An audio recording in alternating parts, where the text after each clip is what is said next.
Welcome to the Nonprofit Exchange Podcast. Stories by leaders for leaders to help you raise the bar on your own excellence, to release the potential inside of you. Now, here's today's podcast.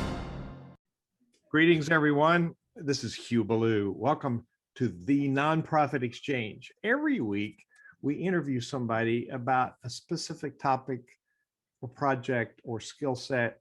And we learn from people who've done some really good things over the years. Not that they've done everything correct out of the chute, but they've learned a lot of things and they want to share some things with you.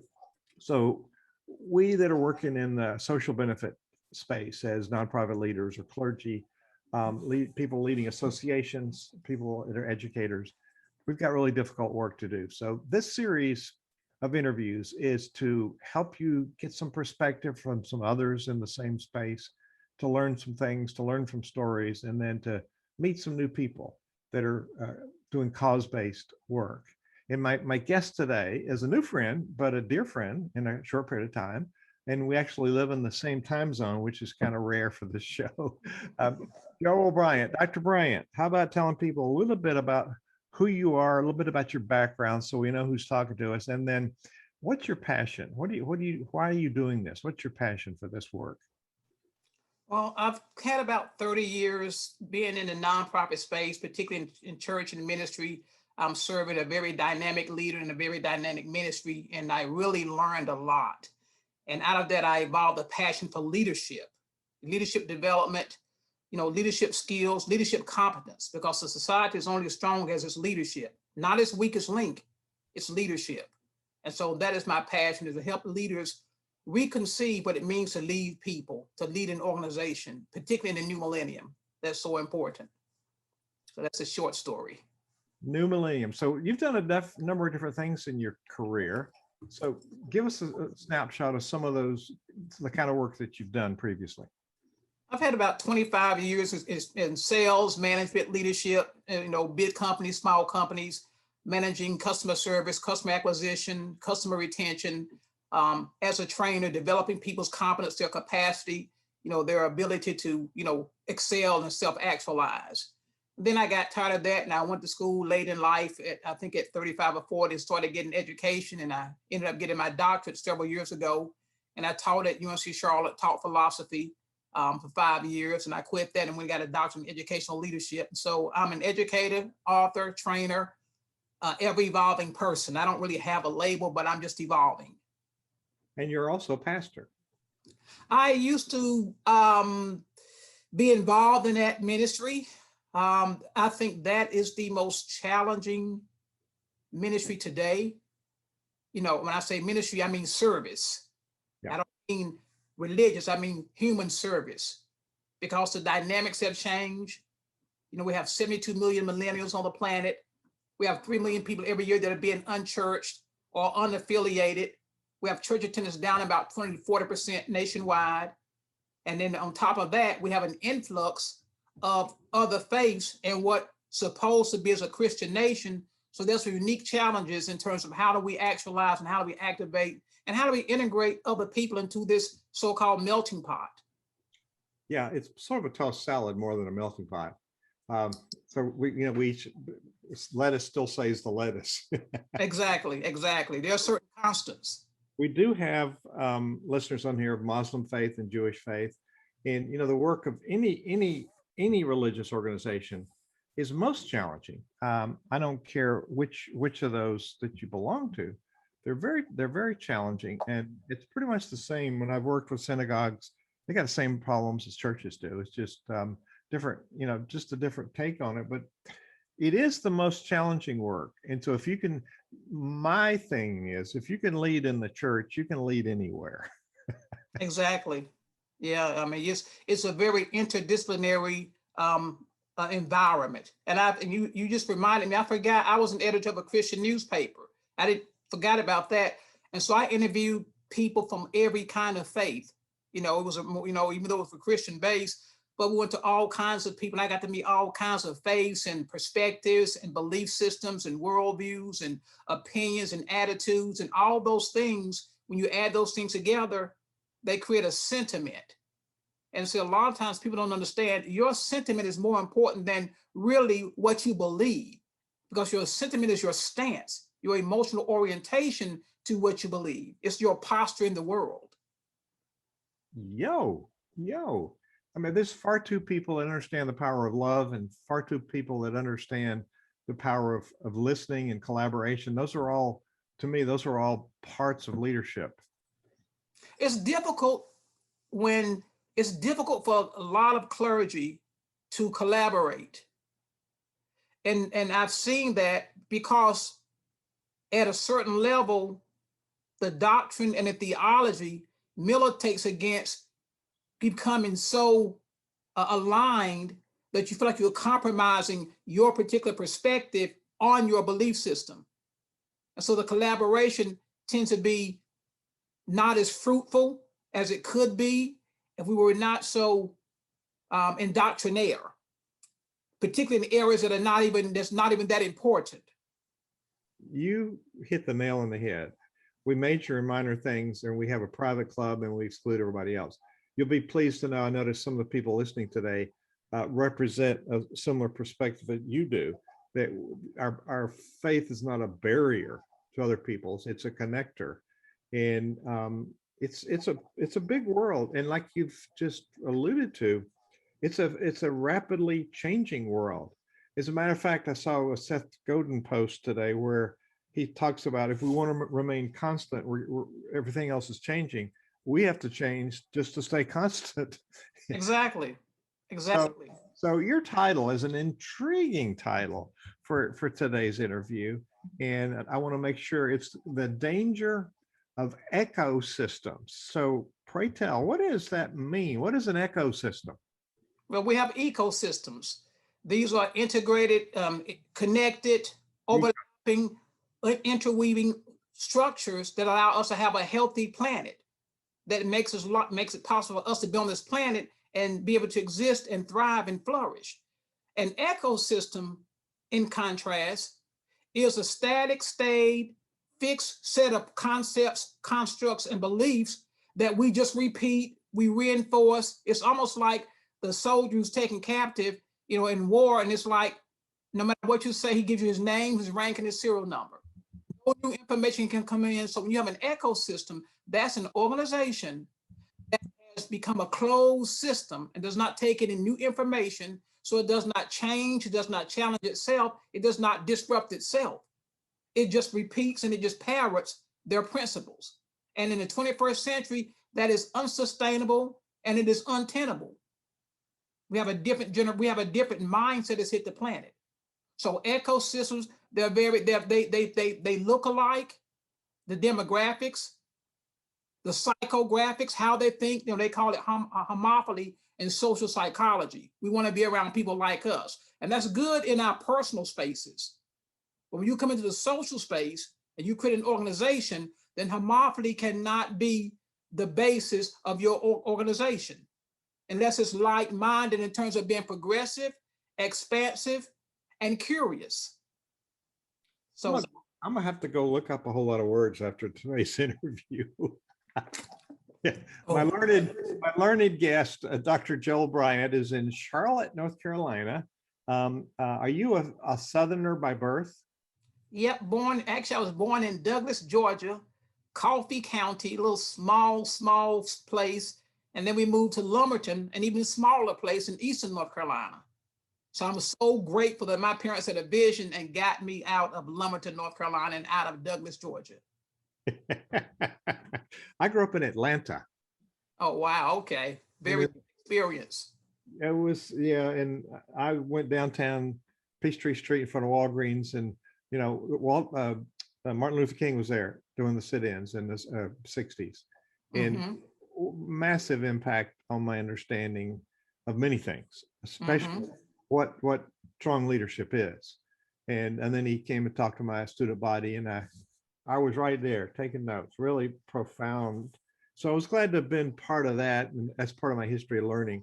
So this word that we throw around in our society, leadership, it's really sometimes people use it as a weapon, and even the word boss is kind of like a weapon. I'm going to tell you what to do, and you better do it. Mhm. And unfortunately, that's a model used by a lot of clergy. You know, Well, I think it's supported by scripture, by their reading of the scripture. I mean, you have the start with the head of every woman. I mean, this is what these scriptures say, right? And so then we have the what they call divine order, depending upon what kind of church you move in, circle you move in. But there's a divine order, right? And that's the pastor, or maybe the bishop, then the pastor, depending upon the title. There are many different titles. So there's a hierarchy. And organizations that thrive today, they are flat. They're decentralized. There is a leader. There is a person that has the ultimate responsibility, but that leader's job, a good leader, is able to self-actualize the abilities of those around him or her. And they create an atmosphere where they elicit other people's greatness or their latent abilities, and they are securing themselves, and they never have to say, I'm the leader. I always tell men, if you got to say you're the head of the home and you have to use the Bible to say that, you have a problem. I never said in 20 years of marriage before my wife passed, I never said I was the head of the home. I yeah. didn't have to say that. So there's an interesting dynamic here. As Christians, we look at the example that Jesus gave us, and he never said, worship me, he said, follow me. And it was a very clear statement. And we're not that clear. We're not that clear. And I see a lot of clergy, especially in our faith journey, that want to, I'm not sure what the word would be, but they want to default their authority to a committee to come up with a vision for the church or the mission of the church. There's a lot of dysfunction there. The first off, they want to say the Great Commission is their mission. No, that's the Great Commission. It's not a choice. What are you going to do when you make disciples? That's your mission. But they also want to say, okay, vision for this church. So I like to say to them, where in the Bible did God give a vision to a committee? I think that's what you're, to strengthen what you're saying, there is a visionary who leads an initiative. And that doesn't mean that you're bossy. That means so in that context, leadership is an energy field, and it's a field of influence, isn't it? Yeah, it is, but it also has to be an expression of your essence. You mentioned Dr. King. Yeah. Dr. King was what I call an existential leader. He was impacted by his leadership. We have a lot of people who are not impacted by their decisions. And when I say impacted, I mean at a very visceral level. If I'm in a large organization, let's say a corporation, and I have to lay people off, I'm not really going to be impacted. So I can make a decision that's not really existential. I can't even relate to that person because I've been so far removed for years. So I think real leaders always have a sense of transcendence, the ability to go beyond themselves, to go into other person's sphere and call forth who they are, and not demand, not dictate, no dogmatism, no imperialism, no using the Bible to make you get in line, obey those that have, Hebrews 13, all these scriptures these people use who are insecure in their person. And they're threatened by other people who are gifted. And particularly, I see this a lot with pastors. I've seen a lot of jealousy and envy and all that comes from that, because that person has a grace on his or her life that you just don't have. But it's for the body of Christ, in a church sense, and it's for society in a so-called secular sense. And it's the culture of the organization you lead. And we're leading, our constituency is generic. We're not faith-based organizations, most of us. I mean, we might be people of faith working in the world. And we have quite a few different kind of faiths in the country, as you pointed out. But I think we do have some fundamental similarities, and anchored around love, anchored around character, anchored around, a vision for bringing goodness to humankind.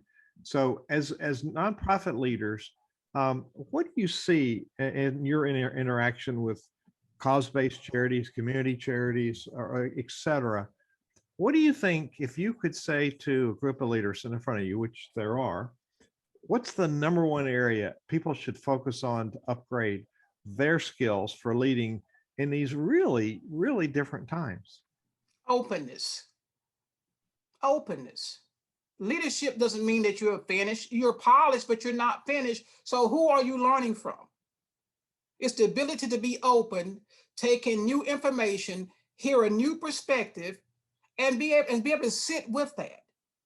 Not always having to be the one to speak up, not always be the one that provide the direction. You should never lead when it's not necessary, first of all. So when there's a forum, you set the atmosphere for other people to be transparent, vulnerable, and honest, and you'll learn a lot. It's a free focus group. Companies pay millions of dollars. I'm out. I forget. I also moderate focus groups. Be the one to speak, and they pay all this money to bring people in the room to ask them questions, and the moderator just listens. And his only question, the only time he or she speaks is to follow up and get clarification, or to get them to extrapolate or to say a little bit more about what they just said, because they want to know, how can I reach my market or my constituents? How can I reach this demographic? And you have to have the ability to be open and listen. So you keep coming back to listening, and as a conductor, that's got to be one of my top leadership skills that I might emphasize.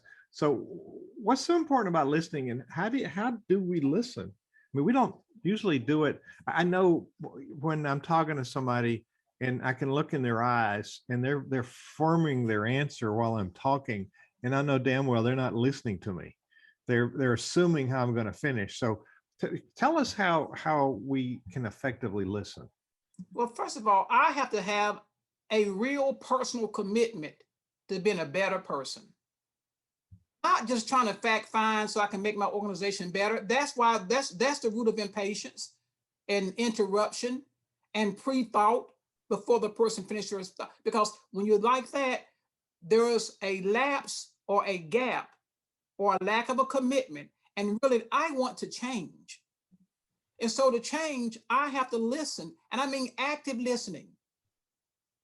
Not because why? First of all, I'm not auditioning, so I don't have to know all the answers.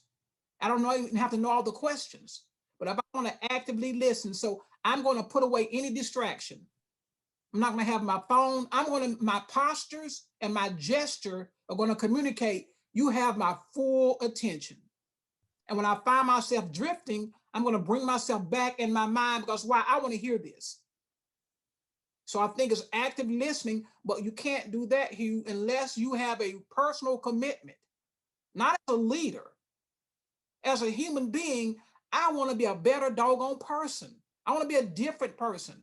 And if I do that, that's going to affect my leadership. But if I just want to get some information to build my organization, I'm not going to call forth your greatness, because one thing people do, when they know you're not listening, and I do this all the time, if I'm talking to a person and I see them not giving their attention, I stop talking. And from that on, they're wasting their time, because I'm not going to say anything else. You're not going to get anything else from me. And I might know the answer to your question, but I'm just not going to do that.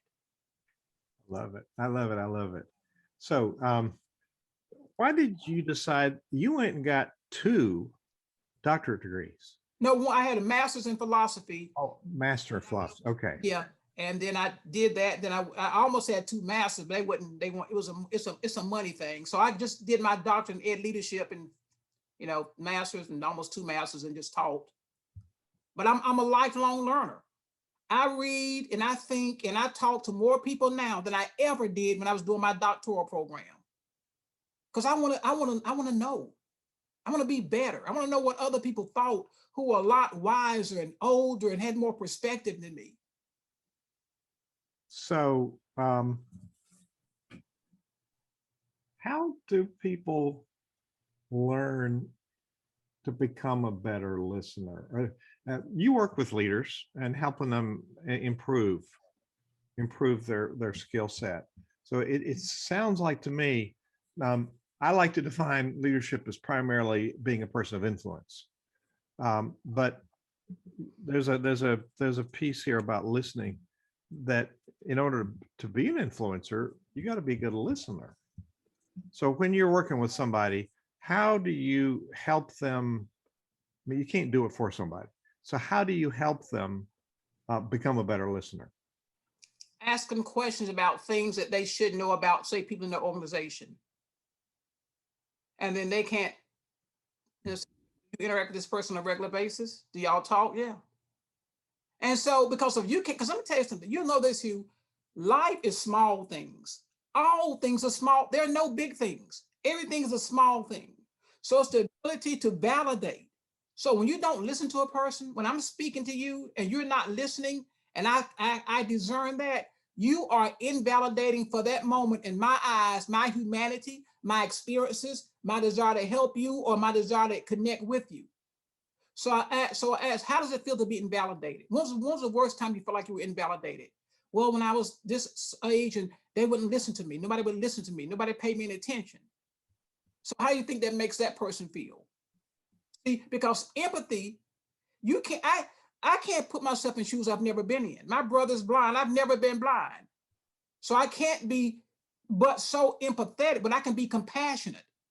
I can pay attention to how he moves in his world, how he moves in his household, and I can make sure that I support what his limitations have caused for him.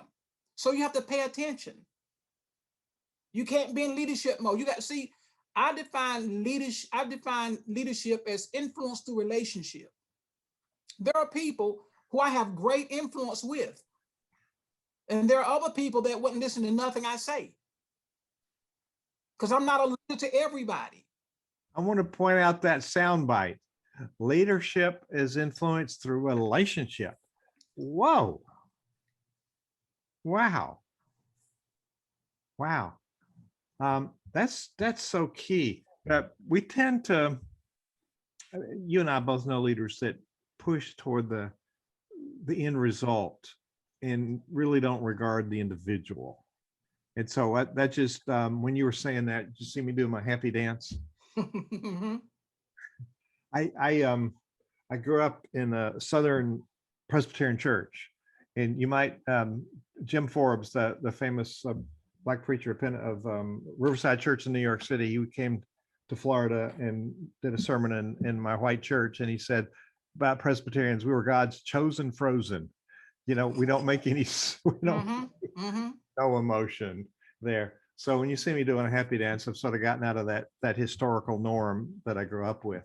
So behind you on that lovely background you got, there's a book, and we've got it on the interview page. By the way, you can find this at the nonprofitexchange.org, and then you'll see this current if it's not May 2021, you listen to this in another year, go to the bottom of that page and you'll see the archives, and you'll find this episode about ecosystems. And I want to dig into that a little bit. But first, I know people are wondering about your book, and there's a hot link on the page that I created that goes to Amazon. So tell us, what was writing a book? I've got 10 in print and 10 ebooks. It's quite an experience writing a book. So what was your motivation to want to put that effort and time into creating the book, and why should people read it? Because it's where the age is headed. Einstein said it this way, and people quote these little simple quotes all the time. You can't solve a problem at the same level of consciousness that it was created. But yet people are not changing their consciousness. They're acquiring data and information and facts, but changing your consciousness means I have an experience that changes my set point. It changes how I see the world. And those experiences are not as rare as the word defining moment makes it, that phrase defining moment. Every moment is a defining moment.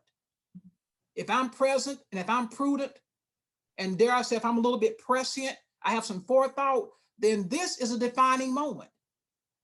But it needs my participation and my presence. So the new being is about the radical shift in human consciousness that's going to affect all of our systems. That's volume 1. I talk about first chapter, I sketched the new being, what it looks like, its qualities, its competencies, its tendencies. Second chapter, I look at race and racism in America and how the new being is going to affect, our racial discussion. Then I look at religion in the new being. And then lastly, politics. But the whole premise of the book is this: human nature is corrigible. It can be corrected. The so-called gospel of Jesus Christ is based on the new being. 2 Corinthians chapter 5, verse 17. If any man be in Christ, he is a new creation. All things are passed away, and behold, all things have become new. So now it's not, that book is not a religious book, but the basis is this: human nature is corrigible. If it's not corrigible, then what did Jesus come for? Why are we talking about the new birth experience? And most folks only have one experience of being born again.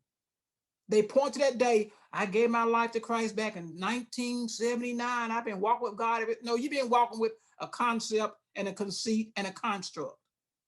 With God, I'm going from glory. I'm gonna use that language. I'm going from glory to glory. I'm changing. I'm becoming a new being. So that's the premise of the book, is that a radical shift in human consciousness is already hit this planet.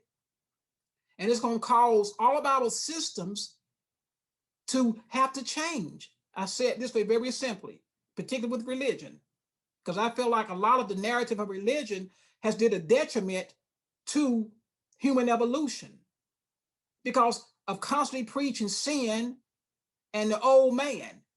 And Jesus says this way, and this is what I talk about: every system, every creed, every construct. Jesus says that the Sabbath, every system, every rite, every ritual, every liturgy, every sacrament, the Sabbath was made for man, not man for the Sabbath. So as a leader, if I'm just looking at the end goal, no, that is a perversion of priorities. So a little bit long answer, but that's what the book is about, and that's what I'm about. There's another sound bite: perversion of priorities. You think that happens much? Yeah. So I want to do the sponsor thing, and I want to come back to. We have a couple of folks that are listening, I think, would have some great questions or comments. So with your approval, I'll let them ask those a little bit later. But Center Vision is in the transformation business. You know, we have programs, we have offerings, we have gatherings, but our product is transformation. And who's that Jewish guy that said, be transformed by the renewal of your mind? Renewing is in the NIV, which I like because it's ongoing, renewing. And I do think that's, and you're talking about, that's where it starts, because we're stuck in the past. And I like to say the 7 last words of the church are, we've never done it that way before. So, you know, and I think, I don't care what we're leading. We got a community organization. It's a church of sorts. It's a group of sorts. It's a club of sorts. And we're guilty of getting education. You know, the halls of universities are little cloisters of people that have insider language and insider thinking. And I think there's a danger of being an insider well, look over there in that place we call DC. You know, there's insider thinking there. So we don't talk about politics because we might get in a fight, but that might be fun though. So we publish a magazine. We have a number of copies, and they're timeless, so we don't date them. Nonprofit Performance 360 magazines. We have different themes. This is a camera nonprofit up in Stanton, Virginia. Here's our friend Frank Schenkowitz that recently passed. And Frank was a motorcycle cop, and he said, I want to help kids. So he started Make a Wish Foundation, and it's still going as a legacy. So we're working hard. And if you are a business person, or if you want to do business in the nonprofit sector, it's the 3rd largest industry in America, 1.6 million charities that raise and spend $1.65 trillion annually. There's a lot of stuff going on in the nonprofit market. We could market your product or service directly as we send the magazine to a list for you. So if you want to know about this, there's more to know about the program. It's not advertising. It's putting your offer in the hands of people with a gift, a leadership gift, which they'll appreciate forever, because I said it wasn't dated. It's timeless information. So if you want to know, Hugh at Hubaloo, that's my name, Ballou, Hugh at hubaloo.com. Send me a note. We'll talk about how we can connect your brand to this huge market. So that's about Center Vision and how we help businesses connect to a market. So Joel, you've talked about ecosystems, excuse me. That's sort of like a status quo. What are the biggest challenges that leaders face in overcoming that? Again, not going outside their field. We have this notion of a learning organization, and learning organizations have, certain qualities. And part of it is they're very open. They don't engage in just domain specific knowledge in their particular domain. They go outside of their field and they find out what's going on in something that totally is unrelated to what I do. Because it's the ability to take information. Your strategy is going to come out of your information. The quality of your strategy, the effectiveness of your strategy is a direct result of two things: your willingness to get new information, and then your ability to apply it. So you mentioned schools and institutions. I mean, yes, they are very closed and very clustered. They may be teaching, but a lot of schools are not learning organizations, because why? They don't examine their mental models. A learning organization examines its mental model. What is a mental model? My assumptions and my generalizations about people. Everybody has them. So here again, I go back to focus groups. Companies spend millions of dollars a year to try to find people who can tell them the truth about their product or their service or their experience with that product or service. Because they know that when you only rely on in-house critique, that's another problem with the church. It is immune to critique. You can't critique a church. And if you are in the so-called body of Christ, but you're not in that denomination, your critique is irrelevant. Because why? We don't do it that way. And so in this new millennium, churches are going to have to do what employers have to do sometimes when they get bought out. They make those employees reapply for their job. Tell me why I should keep you. Wow. Organizations today, you're going to have to prove your relevance. You can't just, if you're in the ministry and church, you can't just say God, because the millennials don't care. You can't use God as a catch-all phrase to make those people give or serve. So we've got to be able to become relevant in a way to this new generation. And that means I've got to sit down and talk and listen and learn, and then be in a state where I suspend all my experiences and all my success, because why? I want to disrupt myself. See, when you have a learning organization approach, you disrupt yourself, because why? You're taking in new information. You're like, oh, wow, I didn't know that. That sounds good. That's true. And you go back to a successful organization, say, guys, we need to disrupt this process. But we wait for COVID. We wait for a crisis. We wait for a calamity. Because why?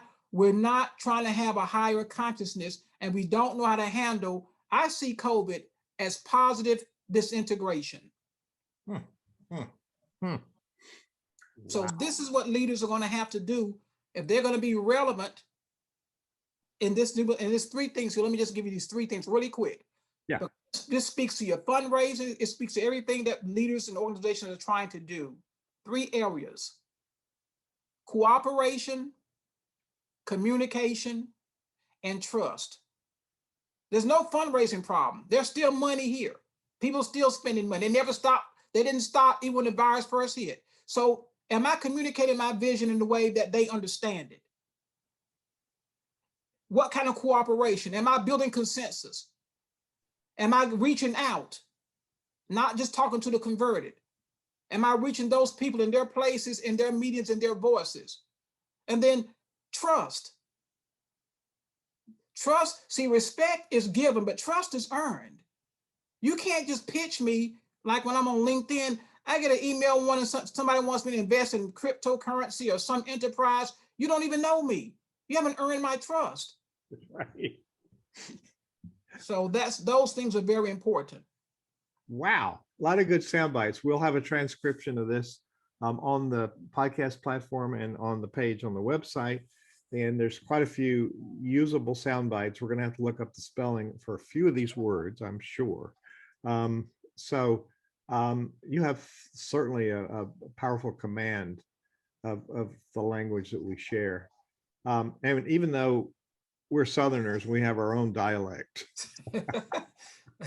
Dialect and accent. No, everybody else has an accent. Now, staying relevant, staying centered. There's a lot of pressure.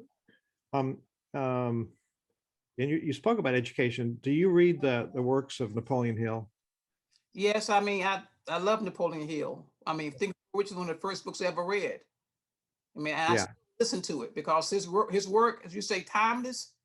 It's relevant today as it was when he got first commissioned by Carnegie. Still relevant. absolutely, absolutely. Carnegie introduced him to what, hundreds of successful people in America. Now we're in a very different era, but the principles are the same. You know, a positive image. You know, this is what purpose. He divine their purpose, he calls it. And then, you know, positive mental attitude. You're providing something good for humankind, and that you surround yourself with winners. The mastermind concept. And Mm-hmm. if you want to be broke, you hang around a bunch of broke people. You want to be successful, you hang around successful people. That's Mm-hmm. common knowledge. Now, the Napoleon Hill Foundation is in Wise, Virginia. It's in our state, and Okay. they're releasing all the time new things that have never been published. But quite a profound. But he talks about education in the same sense you do. It's catalog of information, and not a place to really think outside the box or think creatively. Now, there's people on this call who challenge that inside education, and they challenge people, the students, to think in very different ways, which is where we need to be. But as leaders, and the work of Murray Bowen, I don't know if you know Murray Bowen's work, family systems, psychiatrist, MD, wrote a whole 8 concepts of leadership. But the differentiation of self, it's a big word, sorry. You know, Mm-hmm. who are we? What are our guiding principles? You're listing principles here. We tend to want to talk about values, which are typically single words and could be interpreted multiple ways, but you're talking about principles and applying principles to our behavior, to our thinking, to our acting, which I think is so key in everything that you're talking about. So we want to be relevant in society, and we want to honor the mission that we're going to do. Can we do that? Is there a conflict of that? Can we do that simultaneously? I think that of an effective organization, if it's a shared vision, it's what I am. I don't just do, I am what I'm talking about. I don't just talk about self-actualization or self-trans. It's what I am. And we have a society who for the most part, Napoleon Hill's concepts are so foreign to a lot of people. Because why? They allow situations to determine their ability to change their lives. So if you're going to have a principle-centered life, it means when you say, for instance, the doctors, the Hippocratic, above all, do no harm. That's not situational. That's not circumstantial. That's not relative or relevant. It's above all, do no harm. That's an immortal, eternal, immutable principle that you can apply anywhere. So a lot of people, particularly today, Hugh, because we're in the age of ideology. See, when you have ideology, you don't really have guiding principles. You have narrow perspectives of special interest group that's designed to promote them at the expense of other people. Mm-hmm. But when you have principles, it preserves you from ideologies. So we live in a very ideological age today. And ideology is always tied to emotions. It has buzzwords. You know, there's a guy back in the 70s or 80s, a guy named Eric Hoffer. He was a longshoreman, not educated at all, based on formal education. He wrote a book called The True Believer. And today we have a lot of so-called, when I say true believers, I don't mean in the sense of faithful people. I mean the sense of people who are looking for something to belong to that affirms their fears, and they align with that at the expense of principles. And there you have ideology. Because here's the thing, ideology always promises you a utopia. Wow. There's just so much of that right now. And you're right. It's the opposite of core values and principles. You know, we are anchored in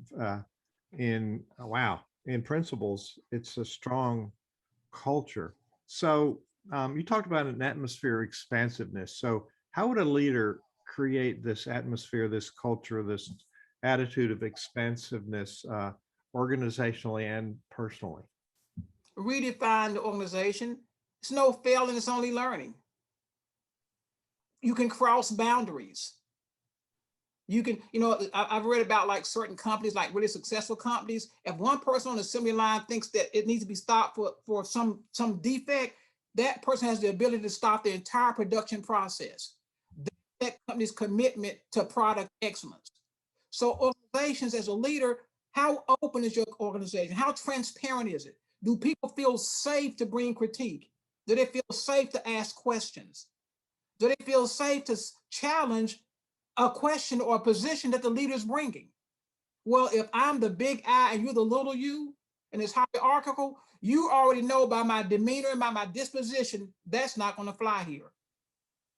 So your best people sit on their best ideas at the time you need it. So that's important. Yeah, that's relationship building. And no matter how big we are, of course, the higher you go on a pedestal, the further it is when you fall off. I was working with a power leader one day in a coaching session. He said, Hugh, I'm getting ready to go into my team meeting. And there's some things that I don't do very well. How do I deal with that? And I said, why don't you tell them? And there was this silence there, which, is what we do in coaching. We listen and we give silence. And it gives a clarifying moment. He says, well, I can't tell them that I have weaknesses. So another silence. And I said, and you think they don't already know? Next week, he said, I told them, they all stepped up and said, I want to help. So Joel, we got a few people that might have some really good questions and comments. Would you like to hear from them? Absolutely. All right. So I'm opening up ability for them to talk. So let's see who unmutes their mic. Oops. First, Mr. Rash in Bedford, Virginia, down the road from us. Have you got some thoughts to share? Well, Joel, thank you very much. There is a good echo chamber when you hear your highest ideals and your highest hopes repeated by someone of such articulate, with such good articulation and intelligence and ability to focus the responses in such a beautiful way. I just want to thank you very much. We've been working in the area where the spiritual and the inner and the outer meet for 50 years, but 40 years in our organization called Legacy International. And you articulate so beautifully my own personal commitments and hopes and ideals. I come out of a similar background with you in terms of the 60s, perhaps a little somewhat similar. And what woke me up was the depth and the values and the commitments of Dr. King and others who I had the honor to march with, but also understanding what it meant to be transparent in my travels around the world. The question I would put to you, because what we have at our organization, I have basically three nonprofits, one of which is a quote unquote spiritually based organization. Other is a secular organization. And so I have always begun with the youngest and worked as far as with the oldest, of which now I am one of. And I chose a form of education early on. It was Montessori-based education for a lot of the things that you articulated today, which I won't go into because they're parallel. But talk to me about, we work all over the world, by the way, with youth ranging up to the age of 40s, and then beyond that with other individuals and organizations. A lot of work we do for the Department of State, et cetera. You can look it up. But the reason I'm telling you that is because I want to explain that I believe in this arc of learning. Seek out knowledge from the cradle to the grave, the Prophet Muhammad said, and that's what I believe in. But talk to me about youth and universal principles and universal values, and what your thoughts are about approaching youth. We have, as I say, a school that goes from preschool all the way through high school.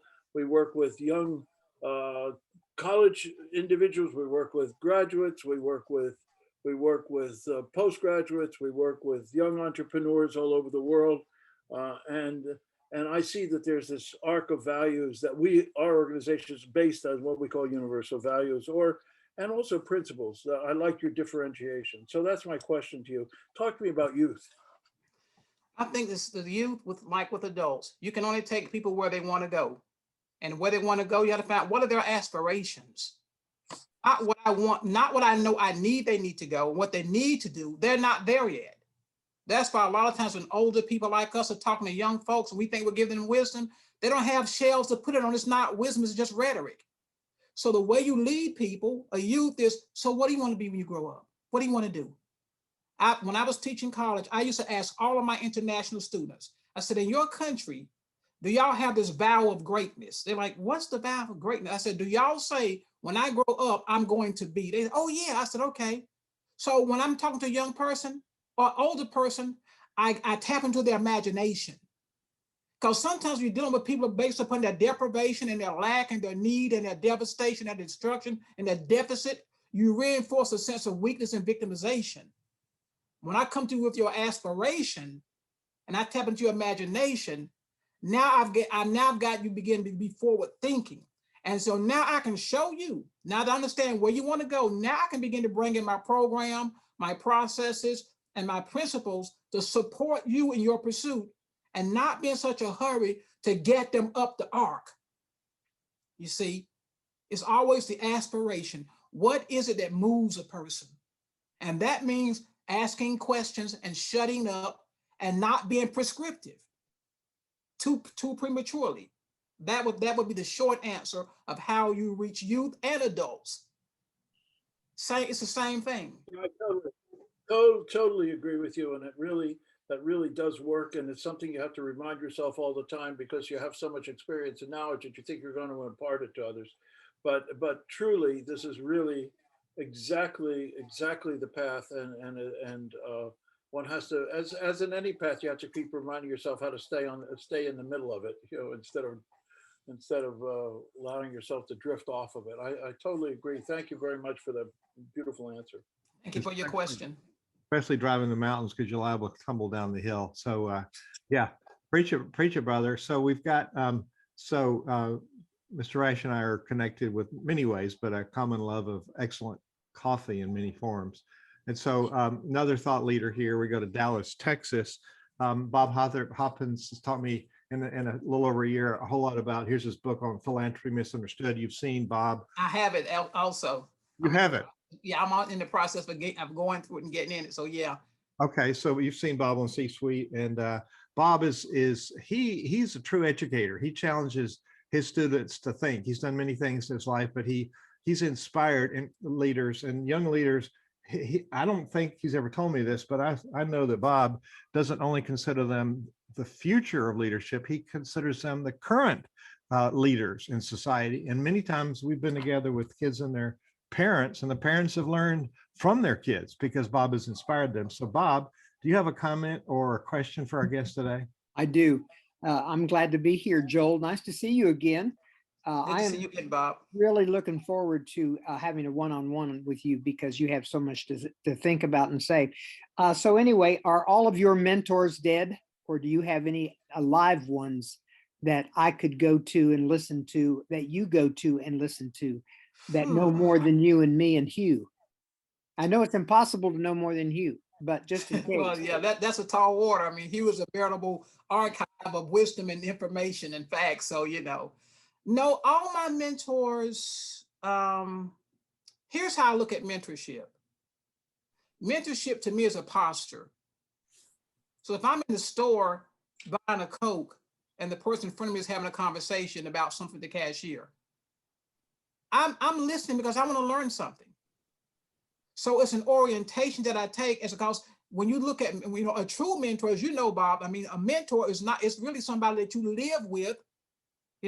Mentor the old man in the Odyssey, moved in with I forget the guy's son, and he taught him. Telemachus, he taught him. So I have a mentor down in Greensboro, one of the most gifted pastors I'll say maybe former pastor, but one of the most gifted men I've ever met in my entire life.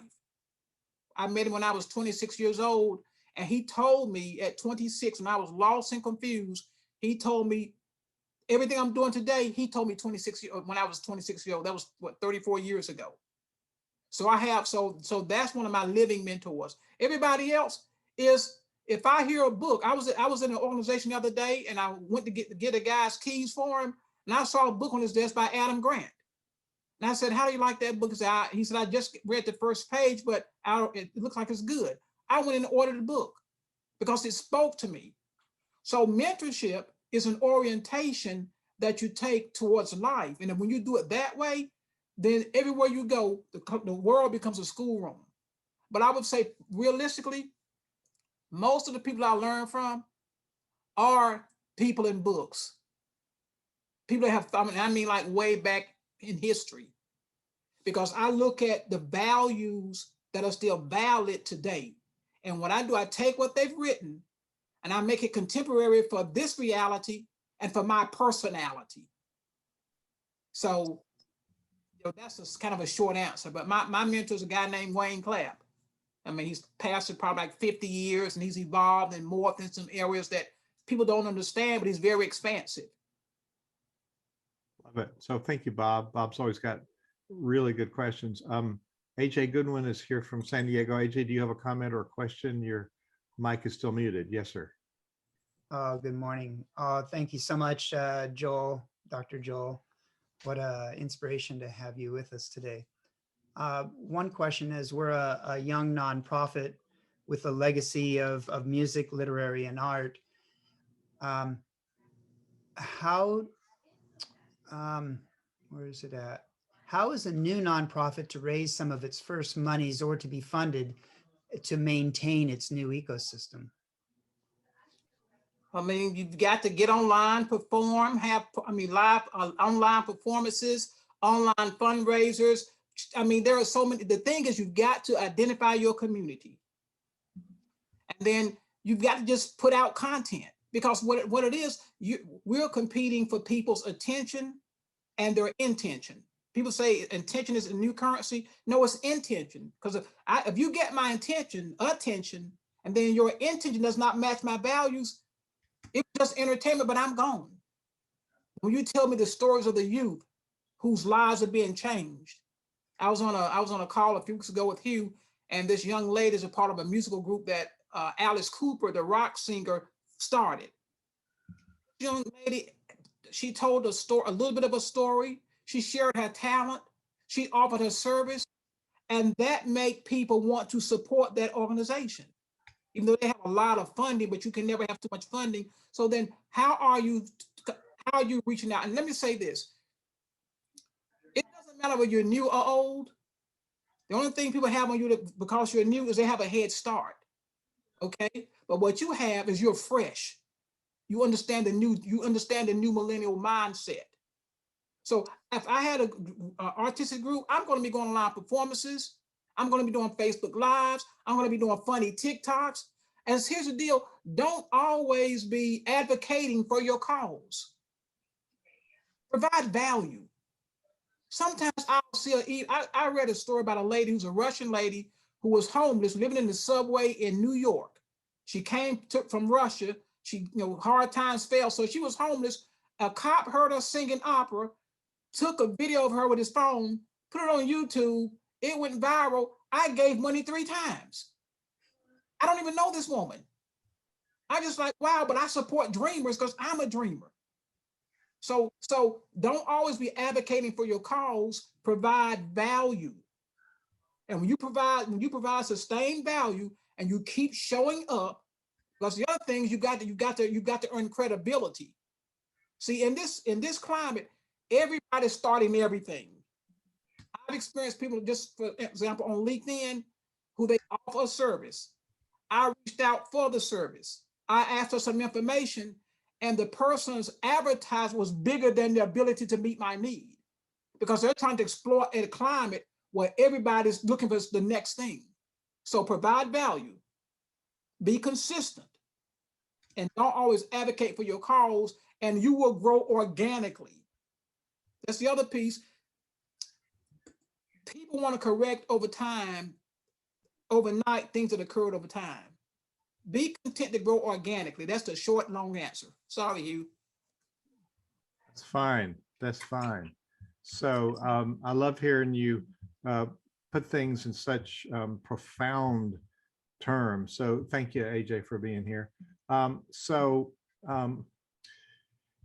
Joel, we're coming up to the last couple of minutes here. So the question I didn't ask yet, you've talked a little bit about it before, that you thought COVID was, I don't know how you express it, but it was an opportunity to do things, think things differently. So some people see it as a hindrance, and we're really not going back to what we used to call normal, which was anything but, and we're not even going to have a new normal. It's time to, and we're not going to pivot. It's kind of being fresh. It's a fresh start. Any wisdom for people rethinking leadership in this new era? Don't look for answers and don't seek solutions. Just have approaches. When you look for an answer, you sometimes don't take advantage of the immediate because you're looking for the ultimate. Looking for solutions, sometimes you delay actions. So begin to change even how we approach things. I'm not looking for an answer to my problems. I'm not even looking for a solution. I'm looking for an approach that I can apply right now in this moment that may have short-term benefit, but long-term value. You want short-term benefit, but long-term value. And sometimes you got to redefine your metrics. Yes, you got to have money, you got to have support and all of that. But what you got to have is optimism and belief that you can play the long game. A lot of people are playing the short game. See, and the short game will play you out of relevance. Because one thing about today, people need to know that they can trust you, that you're going to be there tomorrow. The average nonprofit fades after about 10 years. If they make it past a 10-year mark, they're doing well. So approaches, not answers, not solutions. Just because the approach is flexible. An answer, you've got to apply it. You know, like when you're in school, if you don't get the answer the same way the teacher showed you on the board, she's going to force you to get that stupid formula there. I got the answer. My approach was different. So what's more important? So that's what I would say is redefining how you define your reality. Yes. Well, I got to rest up from this interview. There's a whole lot of really, really profound things. So what thought do you want to leave people with, or challenge, or quote? What do you want to leave in people's minds today? Believe in your capacity for immensity. You can do more, you can be more, and more importantly, you can take more. See, don't allow the negative noise to become your soundtrack. Too many people have been inundated by the negativity of COVID and all the, you've got to guard this right here, this little thing on your shoulders. So make sure that you're practicing radical, and that word radical means root. You're practicing radical optimism by believing in your ability to overcome whatever you're facing. Wow, that requires a big amen. Joel Bryant, author of The New Being. You've been an amazing guest today and given us certainly a lot to think about on the Nonprofit Exchange. So thank you for being our guest today. Thank you for having me here. I appreciate it. Absolutely.